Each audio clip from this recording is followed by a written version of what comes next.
Objection, Judge. That's a compound question. Do I know what that's about and why an attorney has to raise that objection?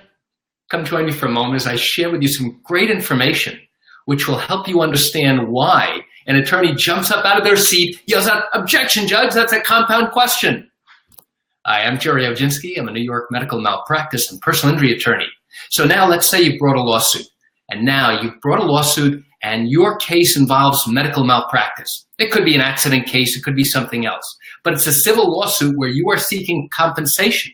You're seeking money as compensation for the harms, losses, and injuries that you suffered. So now your case goes all the way to trial. And let's say it's a medical malpractice case where you have sued your doctor claiming that your doctor was careless and that his carelessness was a cause of your injury. Your case has taken 2 entire years to actually get to trial.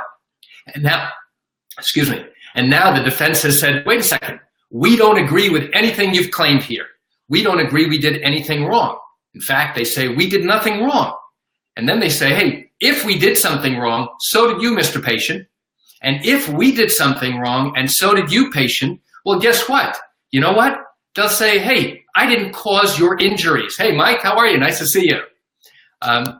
We didn't cause your injuries. And if we did cause your injuries, guess what? He's saying, you know what? Your injuries really are not as bad as you claim them to be. So that's the typical defense that we see in these medical malpractice cases. And so now your case goes all the way to trial. They have forced you to go to trial. They refuse to negotiate. They refuse to settle. So now at trial, thank you, Mike. Nice to see you too. So now at trial, you have to go ahead and listen. Let me try it again. At trial, we have to put on different witnesses. We have to prove our case. We have to show that we are more likely right than wrong, that what we are claiming is true. And now, how do we do that? We do that with various witnesses. We do that with various medical records, with various evidence. Okay. During the course of trial, the defense attorney has an opportunity to ask my witnesses questions. That's known as cross-examination. And you should know that cross-examination is the high point. It's the biggest drama in any type of trial. Why? Because it's really a search for the truth. So you will find that the best trial attorneys who go after witnesses during cross-examination have different strategies to do that. So during the course of questioning, there may come a time where the defense lawyer asks my witness a question. It might be my medical expert. And now he says, hey, Dr. Jones, isn't it true that you reviewed records from Mr. Oginski's law firm and that you're charging $5,000 and that you're coming here in court to go ahead and testify? Well, if he says yes, what is he saying yes to? Is it the first part? Is it the second? Is it the third part? Or is it to all of them? The problem is we don't know exactly what he just said yes to. That's known as a compound question where the attorney asks more than one question. Nope, let me try it again. The attorney asks for more than one answer in a question. Hey, Michael, nice to see you. So a compound question is legally incorrect. And if the witness, the expert, or anybody on the witness stand were to give an answer and give a one-word answer, either yes or no, we don't really know. The jury won't really know what exactly he's answering. Is he saying yes to something else? Hi, you are. How are you? You object to compound questions. Excellent. Well, I should tell you that these compound questions come up often. And there are really 2 instances where you'll see these compound questions. The first instance is where you have a naive, inexperienced attorney who is now trying to ask a question of the witness, and he doesn't know how to ask questions properly. That's one instance where you see that. The second one is where you have an attorney who gets in his mind that he's got to ask a particular question a particular way.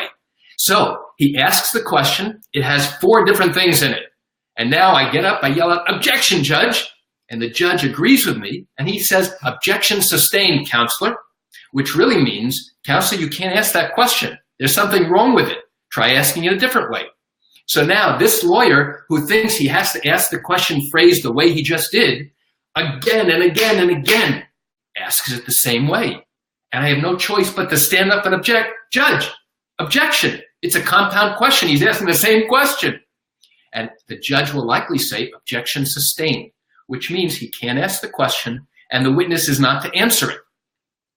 Now, what happens if the judge disagrees with me? If the judge disagrees with me, now he tells the attorney, okay, counselor, objection overruled. Now, what does that mean? It means that the attorney can ask the question and that the witness can go ahead and answer it. But where you have a compound question, what you've done is you've now enabled the jury. No, you've now enabled the witness to answer a question that's going to be confusing. And I'll tell you why else this is a problem. Let me go back for a second. Here's why this could be a problem. Let's say the case goes to trial and now you reach a verdict.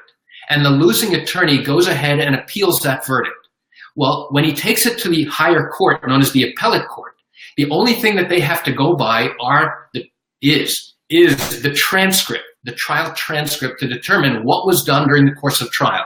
Were there legal errors that were made in various rulings that the judge made during the course of trial? And now they're reading the questions and the answers given by various witnesses. So if a witness is asked a question by the defense lawyer and says something like, hey, Dr. Jones, isn't it true that on this date you saw this patient, he complained of the following things, you then did a full history, you then did a physical examination, and you reached these conclusions? And he says, yes. Well, what did he just say yes to? That he saw the patient on that date? That he did a physical? That he took a patient history? That he asked the patient what happened to him? What is he saying yes to?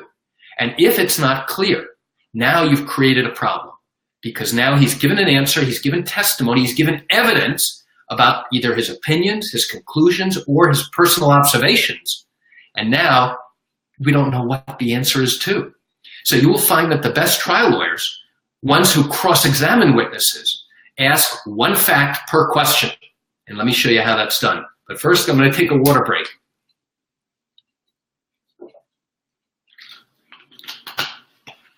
All right, so the best trial attorneys in New York go ahead and ask one fact per question. Hey, Dr. Jones, isn't it true that Mr. Oginski asked you to review these records? Yes. Isn't it true that as a result of the time spent reviewing these records, you charge a fee for your services? True? Yes. And isn't it true that your fee to review these records is $5,000? Yes. And isn't it true that you charge a fee for coming into court, spending time away from your office? Yes.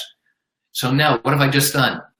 I've shown you a sequence of short leading questions that establishes one fact per question.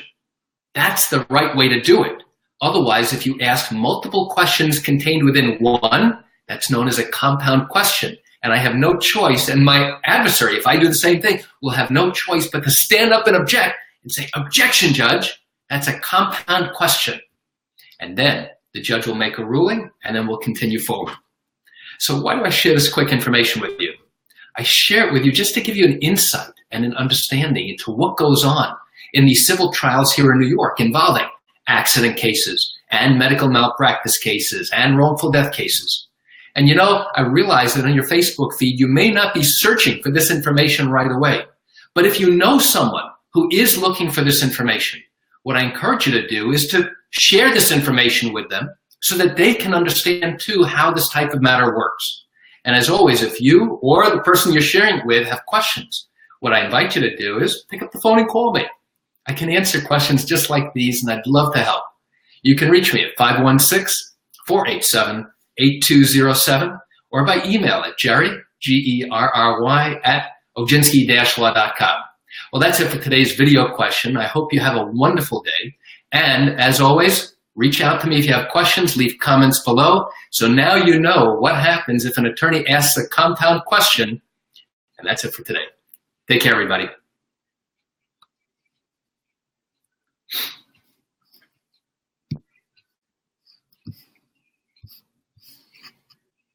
Now, if I can only figure out how to shut it down. There we go.